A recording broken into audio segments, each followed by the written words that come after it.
수업을 시작하겠습니다. 오늘은 선생님이랑 함께 고려가요인 동동과 가시리 두 작품을 함께 배워보도록 하겠습니다. 오늘은 그 고려가요를 배우게 되는데, 사실 이 고려가요라는 것이 우리말로 창작이 되어서 사실 우리 국문학 역사상 가장 우리말의 아름다움을 잘 표현한 작품이다라고 평가가 되고 있지만, 수능에는 우리가 지난 시간까지 배웠던 시조와 가사보다는 좀 비중이 약하게 다뤄지고 있습니다. 수능에 고려가요가 출제된 것은 2000년도 수능에 청산별곡, 선생님 첫 시간에 여러분에게 보여줬던, 그 다음에 2001년에 오늘 배우게 될 가시리, 두 번 나온 게 유일합니다. 2000년하고 2001년이에요. 월드컵도 열리기 전이고, 선생님의 수능이 2003년 수능이거든요. 그래서 선생님이 칠 때도 고려가요가 이미 나오기 않았습니다. 그 후 20년이 지나고 아직도 수능이 안 나오고 있지만, 선생님이 저번에 말씀드렸다시피 수능을 출제하는 기관이 한국교육과정평가원인데, 교육과정평가원에서는 수능만 출제하는 것이 아니라 고등학교 3학년 대상 3월, 6월, 9월 모의고사를 같이 출제하고 있습니다. 그런데요, 교육과정평가원에서 출제하는 2017년 6월, 3월 그 3학년 모의고사에 가시리와 동동 이 세트가 그대로 나왔고요. 그 다음에 2019년 6월에 서경별곡, 그 다음에 2020년 9월에 역시나 가시리 동동 세트가 같이 출제가 된 것으로 봐서 나온 지 20년이나 지났고 최근 3월, 9월, 6월 모의평가에 등장하고 있기 때문에 여러분들이 수능을 칠 때 고려가요가 나올 확률이 조금씩 올라가고 있다. 그래서 우리가 전혀 이것을 안 보면은 안 되는 상황입니다. 그런데 고려가요에서 여러분들이 수능에 출제될 만한 주요 작품이 그렇게 많지는 않거든요. 여러분이 갖고 계시는 작품 모음집에 있는 한 10개 남짓의 고려가요만 다 봐준다면 충분하기 때문에 오늘 수업을 듣고 나서 나머지 고려가요들을 좀 같이 본다면 수능도 대비가 되고 이번 내신 시험도 대비가 되지 않을까 생각을 합니다. 이번 내신 시험 범위가 뭐죠? 없어요. 고전시가죠, 고전시가. 내신 시험 범위는 고전시가. 다소 황당한 범위일 수 있겠으나 아마 여러분들이 그렇게 생각하고 내신을 준비해야 되니까 고전시가 작품을 많이 보게 되겠죠? 인정하고 싶지 않습니까? 맞습니다. 많이 보게 되겠죠? 많이 보면 어떻게 될까요? 여러분들의 작품에 대한 머리가 아프지. 머리가 아프지만 아픈 만큼 성숙한다는 말처럼 여러분들의 고전 시간에 대한 어떤 그 견해, 범위, 실력, 이게 이번 중간고사를 대비하면서 쭉쭉 늘어날 거라고 생각합니다. 그래서 이왕 공부하는 거 열심히 공부해서 고전 시간을 한번 마스터해보자, 이런 느낌으로 공부하신다면 여러분에게 큰 도움이 되지 않을까. 물론 힘들긴 하겠지만 그렇게 생각한 선생님의 큰 그림입니다. 중간고사를 지나고 나면 아마 여러분들은 고전 시간 실력이 많이 향상되어 있을 거라고 생각을 합니다. 오늘은 고려가요를 처음 배우는 시간이기 때문에 내용적인 이야기보다는 고려가요의 특징에 대해서 이야기를 하면서 시작을 할까 합니다. 조선시대의 시가의 양대 산맥이 시조와 가사였다면 고려시대의 양대 산맥은 고려가요와 경기체가라고 보시면 됩니다. 경기체가는 선생님이 저번에 한국문학의 흐름을 하면서 한번 한림별곡의 예를 들어준 적이 있는데요. 여기 보는 이 작품이 저번에 봤던 한림별곡이죠. 이 한림별곡은 그 당시에 지배 세력이었던, 선생님 여기 곤문세족이라고 잘못 적어놓은 것 같은데 곤문세족이 아니라 신흥사대부, 신진사대부들이 자신들의 어떤 문장, 그들이 유교를 공부하는 모습, 이것이 멋있다라고 노래한 노래라고 했습니다. 굉장히 귀족적인 성격이 강한 노래죠. 그에 비해서 우리가 오늘 배울 고려가요는 귀족적 성격이 아니라 서민의 생활상, 서민의 마음, 서민의 애환이 잘 드러나는 백성들의 노래가 고려가요였다고 보시면 됩니다. 근데 귀족들이 어떤 경기체가는 문학성이 좀 떨어집니다. 보면 유한순의 문장, 박일로의 시, 누구와 누구의 사륙 변려문, 누구의 글, 위 신앙 경기, 이렇게 과거 시험장에 이렇게 시험을 보는 모습이 얼마나 멋있습니까? 학사 금이에 수많은 문화생들, 이렇게 글을 배우러 온 이 많은 사람들이 나를 쫓아 몇 분입니까 하면서 글을 배우러 온 사람들이 많은 그런 기분 좋음을 드러내고 있어요. 글 잘 쓰는 거 기분 좋고, 글 쓰려고 공부하는 친구들이 많은 거 기분 좋고, 잘 공감이 되지 않죠. 그래서 공감이 되게끔 현대판으로 고쳐보았습니다. 물론 사람마다 좋아하는 게 다르겠지만 일단 기본적으로 중국 음식을 싫어하는 사람은 없으니까 또 유명한 음식들이 많고 그래서 중국 음식으로 바꿔봤어요. 짜장면의 고소함, 짬뽕의 얼큰함, 탕수육의 달콤함, 볶음밥의 향기, 단무지의 상큼함, 군만두와 콜라의 양대 서비스, 깐풍기의 매콤함, 멘보샤의 바삭함, 이연복의 멘보샤. 아, 중국 음식의 향연. 이것이야말로 어떻습니까? 이게 이제 과거 시험장의 모습 어떻습니까? 동일한 거예요. 그 학사 금이의 수많은 많은 제자들 대신에 셰프 이연복의 환상의 요리들, 셰프 이연복의 환상의 요리들. 와, 나와 같이 먹으러 갈 사람 몇 명입니까? 약간 그런 느낌, 현대적인 느낌으로 바꾸자면 이런 게 경기체가 있죠. 그러니까 내용 자체가 자기들이 좋아하는 걸 나열해 놓은 것이지 문학적으로 뛰어난 것은 없는 거예요.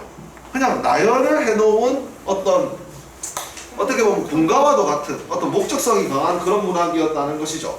그러면 우리가 오늘 배울 이 서민들의 고려가요를 현대적인 느낌으로 바꾸면 어떨까? 저번에 선생님이 들려드렸던 변요한 씨가 부른 청산별곡 있죠. 그게 현대적인 느낌에서 발라드와 같은 노래잖아요. 감정이 잘 드러난 절절한 노래. 그래서 아마 고려가요를 현대판으로 바꾼다면 슬픈 발라드가 가장 잘 어울리지 않을까 그렇게 생각을 합니다. 그러면 그러한 고려가요는 어떤 특징을 가지고 있느냐? 자, 이 세 가지가 1, 2, 3번 이 세 가지가 고려가요에 드러나는 형식적인 특징입니다. 형식적인 특징. 제일 첫 번째로 언급할 특징은 삼음보의 율격이라는 겁니다.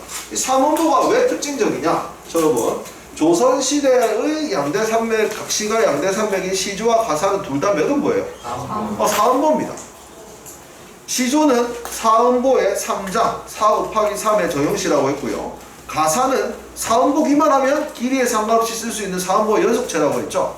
그런데 고려가요는 3음보거든요. 쌤, 그 음보 하나 차이가 뭐 이렇게 중요합니까? 라고 물어볼 수 있겠지만 우리나라에서 백성의 입으로 구전되면서 불렀던 민요들은 기본적으로 3음보의 율격을 가지고 있어요. 그래서 3음보라고 하면 민요적 율격이라고 하는 겁니다. 우리 노래 중에, 우리 민족의 민요 중에 가장 유명하다는 아리랑, 이 3음보죠. 아리랑, 아리랑, 아라리. 아리랑, 고개를 넘어간다. 나를 버리고 가시는 님은 심리도 못 가서 발뺌한다. 그래서 백성들이 스스로 불렀던 노래는 삼음보라는 거예요. 그래서 이 고려가요는 백성들의 노래였다는 거죠. 그래서 입에서 입으로 전해지는 백성 그 마음을 담은 노래가 삼음보고, 조선시대에 유행했던 시조와 가사는 백성들의 노래가 아니라 그들의 지배계층, 집권계층이었던 사대부들이 만들어낸 양식이었다는 거죠. 시조를 만들어내고 노래 부르기 위해서 시조라는 딱 자기들이 마음에 드는 그 포모라 노모라 4 곱하기 3에 딱 틀에 잡힌 형시조를 만들어내고, 그리고 자기들이 쓸 말이 많으면 사음보를 통해서 가사를 길게 쓴, 그거에 비해서 이 고려소설이 어떻습니까? 우리나라 전통적인 민요의 율격을 그대로 살렸던 백성들의 노래라는 점이 삼음보에 드러나는 거죠. 단순히 음보가 세 개라는 게 중요한 게 아닙니다. 이게 우리 전통의 어떤 민족성이 드러나는 그런 노래였다는 겁니다. 자, 두 번째로는 분연체, 연이 나눠져 있다는 거예요. 시조는 연이 있기도 하고 없기도 하죠. 연이 없는 시조를 무슨 시조라고 하죠? 연이 없는 거. 단시조. 연이 있는 시조를 연시조라고 하죠. 그럼 가사는요?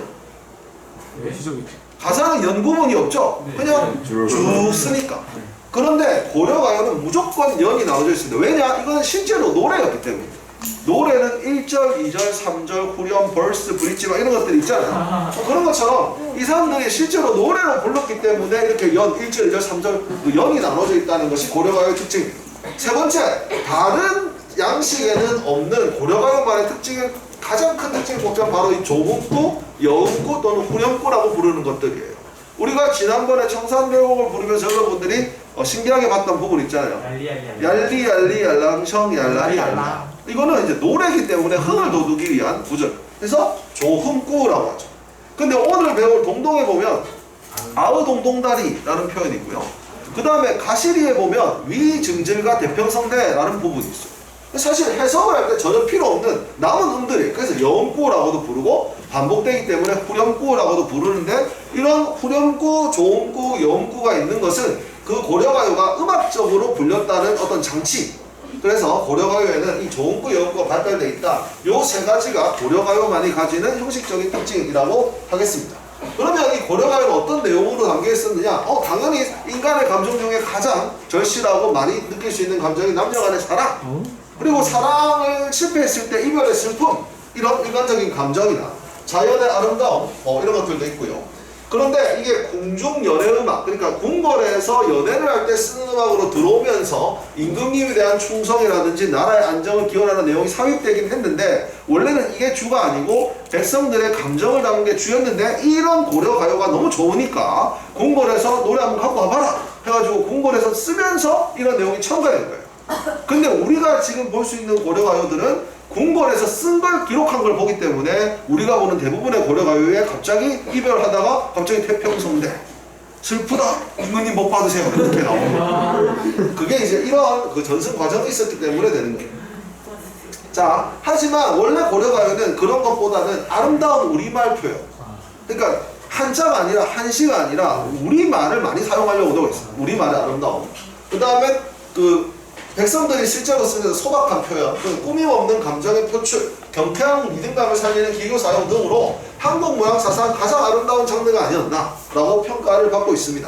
고려 가요 또는 고려에서 민중들이 불렀던 고려 소교 혹은 고려 가요를 줄여서 여요, 그리고 시조가 짧았기 때문에 시조보다 시조를 단가, 그 다음에 길다고 하는 고려가는 길기 때문에 장가라고 부르기도 했는데요. 이거는 좀 다른 느낌이고 고려 가요, 고려 소교, 여요 정도로 명칭을 기억해 두면 좋겠습니다. 원래는 이렇게 되면서 입에서 입으로 민요처럼 구전이 됐었어요. 근데 훈민정음 창제 이후에 이 고려가가 너무 아름답고 좋으니까 궁궐로 바꿔오게 되면서 이것들을 꾸준히 노래하기 위하여 훈민정음으로 기록을 했습니다. 그게 악학대범, 악장가사, 시용향악보, 여기에 실려있는 고려가요들을 지금 우리가 보고 있는 겁니다. 근데 얘들은 궁중에서 연양에 쓰였기 때문에 아까 얘기했던 대로 그런 그 임금님에 대한 충정 같은 내용이 일부 추가되었어요. 그래서 우리가 지금 보는 작품에는 그런 것들이 나와 있어요. 대표적인 작품에는 여러분들이 저번에 본 청산별곡, 오늘 배울 가시리, 그리고 그 모의평가에 출제되었던 서경벌곡, 정석가, 동동사보곡, 성자가, 정광조곡 등 아름다운 노래들이 많이 있는데요. 오늘 수업을 다 듣고 나서 나중에 자습을 하실 때 오늘은 고려가요를 보는 것이 좋지 않을까 라는 생각이 듭니다. 자, 그러면 여러분들 오늘은 그 두 개의 작품과 고려가요에 관련된 설명문이 하나 묶여서 총 3개의 지문이 묶여 있어요. 시간을 여러분께 5분 드릴 테니까 여러분 지문 읽고 작품 감상한 후에 문제를 풀고 나서 조금 이따가 선생님이랑 같이 풀이를 해보도록 하겠습니다. 자, 문제를 풀어보세요. 같이 한번 해석하고 문제를 풀어보도록 하겠습니다. 먼저 가는 사실 독서 지문하고 똑같은 성격의 설명문입니다. 주제가 고려가요인 거죠. 그래서 이거를 읽을 때는 그냥 여러분들이 독서 지문 읽듯이 표시하면서 글의 흐름을 쫓으면서 읽으면 됩니다. 다 읽었을 거기 때문에 독서 지문처럼 파지는 않고요. 중요한 내용만 짚으면서 넘어가도록 하겠습니다. 고려소교는 고려시대의 궁중에서 형성돼서 조선시대까지 불렸다고 합니다. 고려가요지만 조선에도 불렸다는 거죠. 근데 이게 만들어진 기원과 형성에는 민간의 노래가 관련이 되어 있다고 하네요. 민간의 노래가 궁궐에 갖고 온 것은 그 중국의 시집인 시경의 풍에도 그런 내용이 나와 있는데요. 이 풍은 중국, 그 다음에 고려, 조선에서도 참고를 했다라고 합니다. 남녀간의 사랑 노래를 포함한 민간의 노래가 궁중으로 수용될 수 있었던 까닭은 무엇인가? 이 질문은 왜 나오냐면 옛날 사람들은 계급사회에서 이제 상층들은 하층을 좀 업신여겼죠. 근데 상층에서 하층의 문화를 갖고 왔잖아요. 특이한 거예요. 그러니까 저 사람들 노래는 좀 저급하다, 아유 쌍꺼들이 부르는 노래 이렇게도 생각할 수 있는데 그걸 왜 갖고 왔겠느냐는 질문인 것이죠. 그 당시는 이제 왕정체제였죠. 왕을 정점으로 하는 통치 구조에서는 왕권을 공고히 지키고 그 백성들을 교화시키는 수단이 필요했는데 그 중에 하나가 예절, 예법과 그 다음에 음악이었다는 거예요. 그래서 이 민중의 생활상을 진솔하게 반영한 고려가요 같은 것 중에서 인륜의 차원으로 확장될 가능성, 인륜이 뭡니까? 인간 간의 도리죠. 부모님께 공경하고, 부부 간에 서로 신의를 지키고, 임금님께 충성하고, 이런 인륜의 차원으로 확장될 노래 중에서 통치 질서를 구현하기에 적합한 노래를 궁중으로 갖고 왔는데, 특히 남녀 간의 사랑 노래는 단순히 남녀로 그대로 두는 게 아니라, 화자와 대상이 신하와 임금, 그 여자가 남자를 사랑하고 남자가 여자를 사랑하듯이 신하가 임금을 온 마음을 다해 사랑하는 구도로 바꿀 수 있어서 궁중에서 많이 연양이 됐다라는 것입니다. 이처럼 민간의 가요가 궁중악곡으로 전하는 하층에서 밑에서 위로 올라왔다는 점에서 특이하다는 거예요. 그 예를 이제 그 시경풍에 있는 노래로 들고 있는데요. 꾹꾹 우는 물소리 한상 하수의 모래톱에 있도다. 한 쌍이 모래톱에서 어울리는 모습을 좋게 본 겁니다. 좋게. 아름답네. 저 자연의 저 암수와 어울리는 모습이 그것처럼 요조 숙녀와 군자는 좋은 짝이다. 좋은 여자와 좋은 남자가 만나는 것은 이 자연에 어울린 것처럼 좋은 거다라고 하면서 남녀가 서로 좋은 사람이 되어서 만날 것을 권유하고 있는 노래라고 보면 되겠죠. 이거는 대칭 구조죠. 1, 2행의 자연과 3, 4행의 사람이 대칭의 구조를 보고 있는 건데 이 뒤에 뭐 문안과 후기의 덕을 푼 것, 부부의 사랑과 공경을 푼 것, 이거는 별점 준 겁니다. 별점. 별점이 5개다. 아주 볼만한 작품이다. 이렇게 얘기를 했다라는 것이죠. 이런 것들이 많이 있었다는 겁니다. 남녀간의 사랑 노래를 갖고 온 게. 그런데 고려 소교와 시경의 풍은 위와 같은 공통점은 있지만 구별되는 특징이 있는데 그게 이렇게 세 가지고 기읍, 니은, 디귿을 붙인 걸로 봐서 이걸 문제로 내겠다는 거죠. 민간의 사랑 노래가 궁궐로 들어오는 과정에서 변화를 겪는데 어떤 거 형식적인 장치를 마련해서 작품의 통일성을 구현하는 게 고려 소교에는 있다는 거예요. 두 번째로 그리움의 정서, 애틋한 그리움인데 갑자기 송축, 복을 비는 거, 혹은 이별의 상황과 전혀 떨어져 있는 시어를 갖고 오기도 하는 게 고려 가요, 고려 소교의 특징이다 라고 말한 설명문이니까 나다를 읽으면서 얘가 내가 있는지 나중에 문제를 풀면서 살펴보면 될 것 같아요. 자, 먼저 동동을 보도록 하겠습니다. 여러분들 이 동동을 일단 해석하고 나서 특징을 설명하도록 할게요. 이게 약간 후민정음 옛날 버전으로 되어 있기 때문에 여러분이 해석하기 힘든데 최대한 해석을 쉽게 하는 방법을 알려드리도록 하겠습니다. 일단 알 수 있는 단어는 덕, 그 다음에 복, 그 다음에 덕, 복, 온다 정도죠. 근데 뭐 덕과 복이 온다라고 해도 덕과 복이 있는데 해석하는 아무 문제는 없어요. 그까지는 해석에 문제는 볼 수 있습니다. 하지만 이렇게 하면 너무 찜찜하니까 다른 거 모를 수 있으니까 합니다.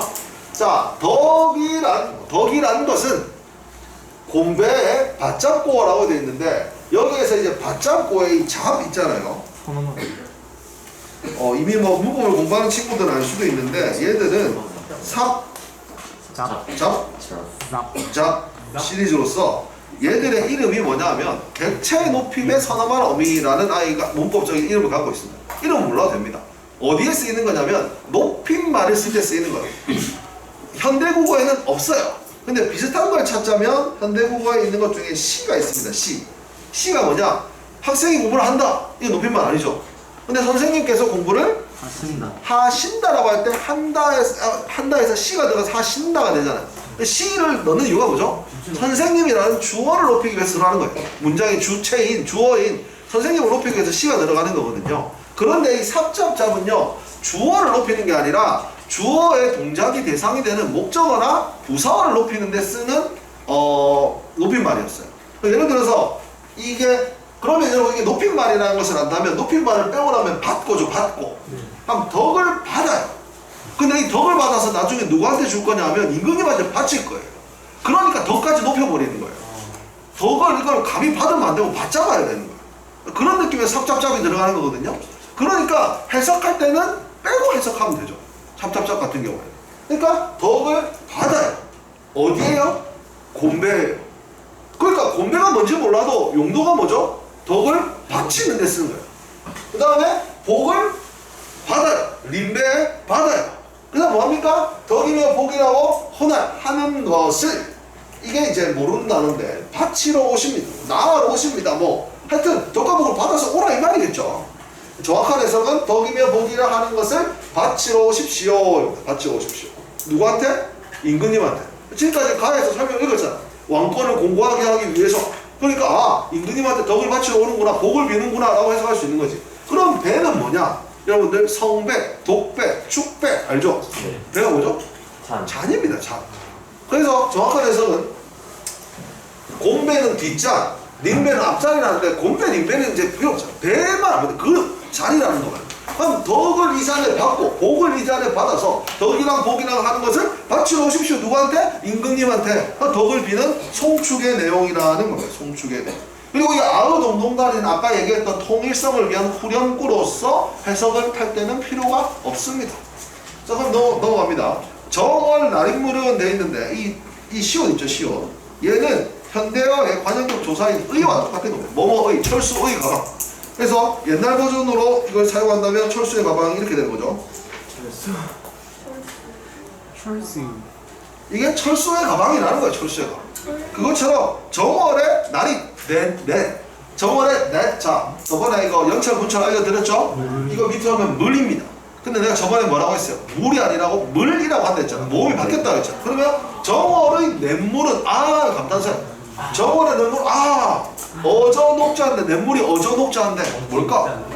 정월 1월에 냇물이 웃겠냐?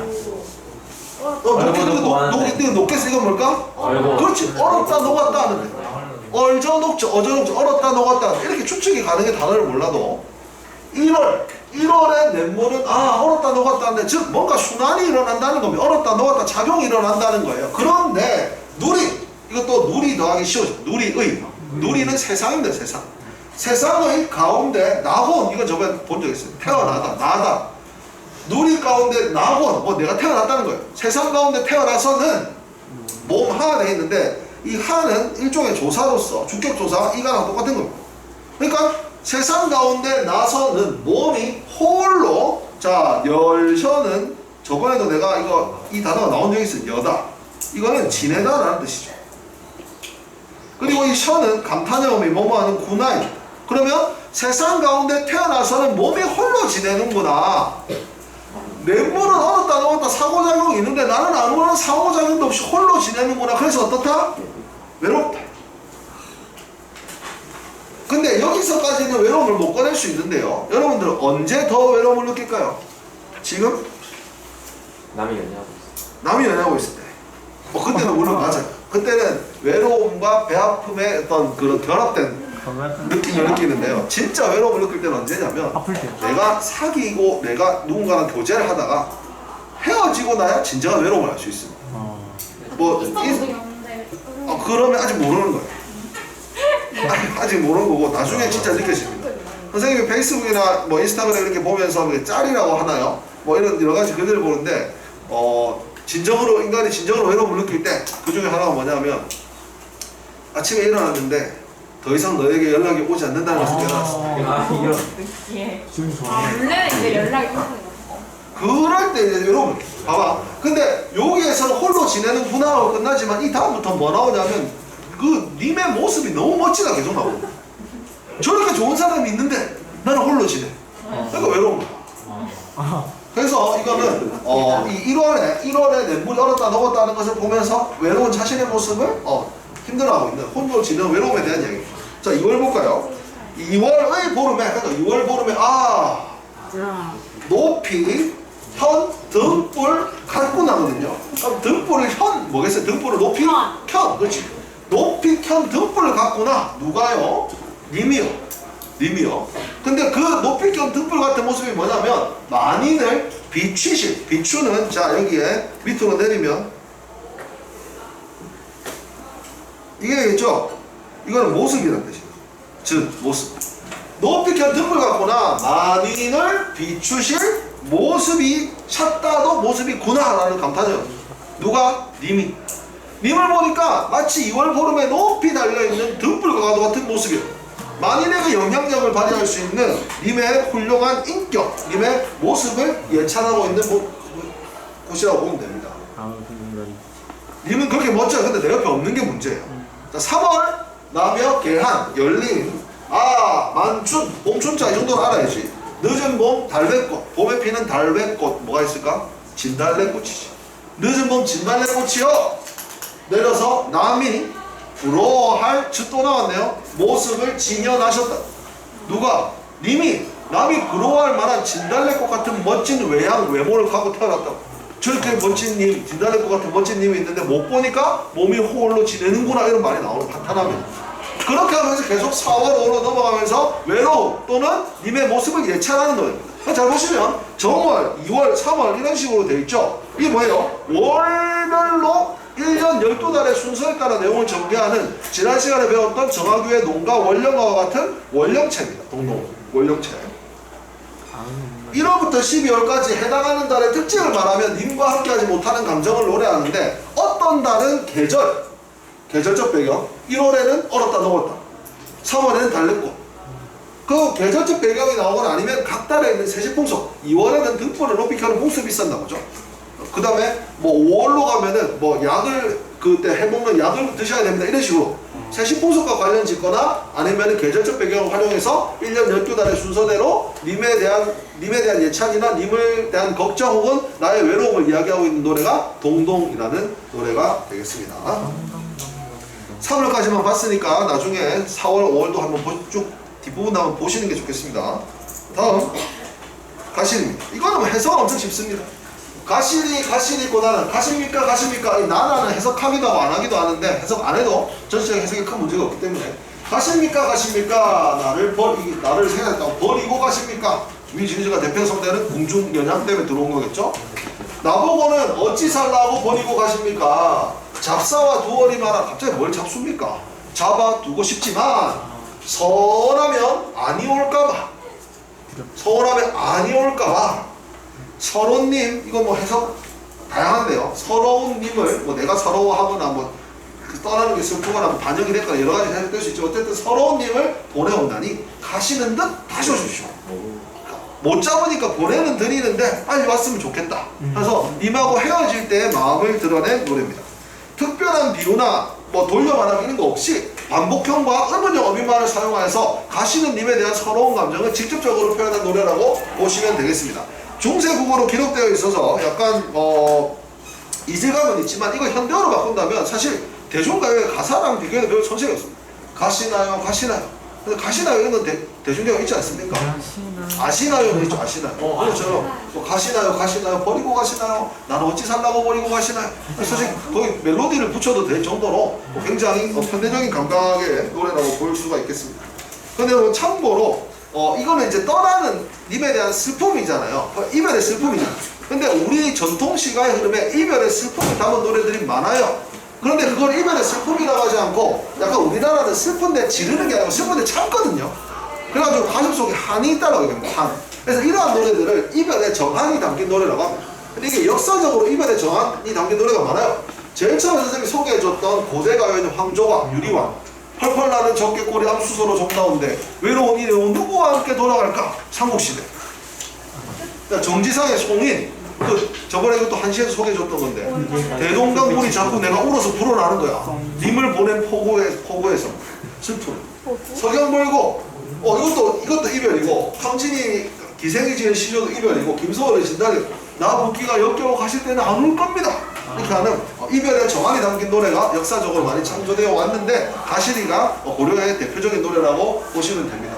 이 시는 9년째 사연으로 이루어져 있죠. 근데 사연의 내용이 똑같은 게 아니라 다 다르잖아요. 가십니까? 버리고 가십니까? 내보고 어떻게 살라고 가십니까? 잡아두고 싶은데 못 잡아요? 그러니까 다시 오세요. 이런 식으로 4개의 내용이 다른 식으로 이 내용을 구성하고 있는데, 이렇게 4단으로 구성됐을 때 가끔 선택지에 기승전결의 구조를 가지고 있다라고 말하는 경우가 있습니다. 기승전결은 한자로 하면 뭐 시작돼가지고 올라갔다가 전개됐다가 내려간다는데 그냥 뭐 1, 2, 3, 4 정도로 생각하면 괜찮습니다. 4단 구성을 기승전결의 구조라고 말하는 경우도 있고요. 3단 구성을 기서결이라고 말하는 경우가 있습니다. 여기에는 나오지 않지만 가끔 선택지에 나오는 표현이니까 나오는데 이게 뭐고 하지 말고 기승전결, 기서결 이렇게 알아두시면 좋을 것 같습니다. 자, 문제를 같이 풀어보도록 하겠습니다. 1번. 가를 이해한 내용으로 적절하지 않은 것은, 사실 이거는 문학 문제라기보다는 독서 문제예요. 그래서 그 지문에서 근거를 찾아서 풀면 됩니다. 1번. 고려 소견은 조선시대까지 사용되었다고 제일 첫째 줄에 나와 있습니다. 두 번째, 시경의 풍은 조선, 중국뿐만이 아니라 고려 조선에 영향을 주었다고 나와 있습니다. 3번, 시경의 풍에 실린 노래는 민중의 삶이 궁중으로 바뀌어온 예자다. 그러니까 민중의 삶이 반영되어 있겠죠? 4번, 시경의 풍과 고려 소견은 모두 상층이 하층의 영향이 아니고 하층에서 상층, 딱 이 문제는 그대로 있죠. 4번, 이런 거 틀리면 안 됩니다. 공짜로 주는 문제인데. 나는 4번. 자, 2번.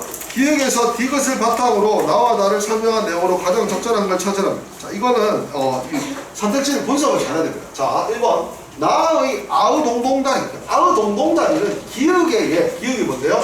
작품 전체의 통일성을 부여하는 기능으로 볼 수 없다고 되어 있어요. 근데 아우동동다리는 1, 2, 3, 4이 계속 나오니까 통일성은 있잖아요. 그러니까 볼 수 없다라고 하면 안 되고 얘로 볼 수 있다라고 해요. 그래서 그냥 틀렸죠. X. 자, 2번. 자, 보세요. 나의 서사에서 아우동동다리를 제외한 나머지 부분이 뭔데? 덕일랑, 덕은 곤배, 뭐 복을, 림배, 덕이라 복이라 하는 것을 바치러 오십시오. 그 부분이죠. 그 빨간 부분이 내가 방금 말한 그 부분이잖아. 자, 그 부분은 기억의 예로 볼 수 있으나, 자, 기억이 뭔데? 작품 전체 통일성. 그게 계속 통일하는 게 나와요? 서사에만 나오는 거잖아요. 그러니까 볼 수가 없죠. 여기서 바로 틀렸죠. 3번 똑같이 맞습니다. 나의 서사에서 아우동동다리를 제외한 부분은, 자, 니은 송축의 예로 볼 수 있다. 그 부분 자체가 복을 비는 거잖아요. 송축이잖아요. 이게 맞죠? 답은 3번이겠네. 그럼 4번 5를 볼까? 다의 미증제가 대평성대, 대평성대라는 말이 있으니까 송축의 내용으로 볼 수 있어요. 그죠? 근데 이별의 상황과 동떨어지는 시어잖아요. 가실이 있고 태평성대 이거잖아요. 내가 생각해봐봐. 여러분들이 이거 연애를 하는데 여자친구가 오늘따라 너무 예뻐. 윤석열 대통령 파이팅. 약간 이런 느낌이잖아. 갑자기 데이트하다가 갑자기 윤석열 대통령 파이팅 말 시장님 파이팅 이러는 거랑 똑같은 거예요. 그러니까 뭐죠? 디귿의 예로는 볼 수 있죠. 대평성대니까. 이별의 상황과 동떨어 사랑의 감정과 동떨어지는 시험 맞잖아. 근데 여기는 없다고 했으니까 틀렸어. 4번 다의 제1년에서 위증제가 대평성대를 제외하면 뭔데? 그냥 가실이 나를 버리고 가십니까는 송축의 내용으로 볼 수 있습니까? 아니요, 슬픔이죠, 슬픔. 사실 해석해놓고 보면 틀릴 수가 없는 문제 아닙니까? 태평성대랑 사랑이랑 구분할 수 있느냐 없느냐 그거 묻는 거예요. 반복이 되는 거냐 반복이 안 되는 거냐 찾는 문제. 그래서 어떻게 보면 되게 단순한 건데 문제로 만들어 놓으면 여러분들 헷갈리는 경우가 있는데요. 천천히 읽어보면 전혀 틀릴 수가 없는 문제네요. 자, 3번 넘어가 보겠습니다. 가를 참고하여 A 나다. A는 그 아까 그 시경의 풍에 나오는 그겁니다. 요 물속의 한 쌍이 잘 어울리듯이 좋은 남자와 좋은 여자가 잘 어울린다. 요거. 자, 1번 A에서는 자연과 인간 간의 조화로움, 자연과 인간이 서로 비슷하다. 그러니까 조화로움이라고 볼 수 있어. 자, 나의 정월력. 나의 정월력이 뭔데? 정월 냇물은 얼었다 녹았다 하는데 눈이 가운데 나서 몸이 홀로 지내는가는 외로움이 드러나 있고. 맞죠? 맞아요. 네. 외로움. 인간의 조화로움. 둘 다 맞습니다. 동그라미. 자, 2번 A의 물소리 한 쌍과 나의 만춘 발레꽃은 민중이 긍정적 좋게 보는군. 자, 물소리 한 쌍이 잘 어울리듯이 너희들도 잘 어울린다. 좋게 보는 거죠. 예. 저 봐라, 붙어 먹는 거 봐라. 너는 전하지 마라. 이런 방법이 없는 거야. 근데 좋게 보니까 그렇게 하자라는 거잖아요. 그 다음에 만충 달래꽃은 어떤 모습이었어요? 남이 부러워할 모습이에요. 그거 좋게 보는 거잖아. 그러니까 둘 다 좋게 보는군. 맞아요. 3번 A에서는 화락. 자, 이제 화락이라는 단어를 몰라서 화는 조화, 락은 즐거움.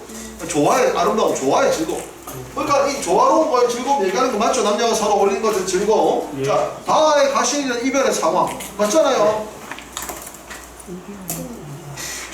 자, 4번 A의 화는 일행과 이행이. 다의 일행과 이행은 가실 있고 버리고 가실 있고 날들 어찌 살라고 가실 있고 요건데. 자, 대상의 변화에 따른 대칭 구조. 여러분, 대상의 변화에 따른 대칭 구조가 나오기 위해서는 이 두 행이 있는데 이 대상 A가 나와. 근데 이 A가 뭐라고 해놨어. 여기서 A가 C라고 했다 칩시다. 또 A가 나오는데 이번에는 C가 아니라 D가 돼야 대상의 변화에 따라서 대칭 구조를 가지는 거야. 대상이 있는데 얘는 원래 좋은 거였어. 근데 태풍이 왔네. A가 망했어. 이래 돼야 대상이 변화가 되는 거고 모양이 똑같아야 대칭 구조를 이루는 건데 A의 일행과 이행 봅시다. 물수리가 잘 지내다가 헤어졌다. 이래 변화가 생기잖아. 근데 물수리라는 사람이 잘 어울린다. 이게 어떻게 일행과 이행의 대칭 구조를 가지고 있습니까? 그러니까 이 말 자체가 성립이 될 수가 없죠. 그래서 X.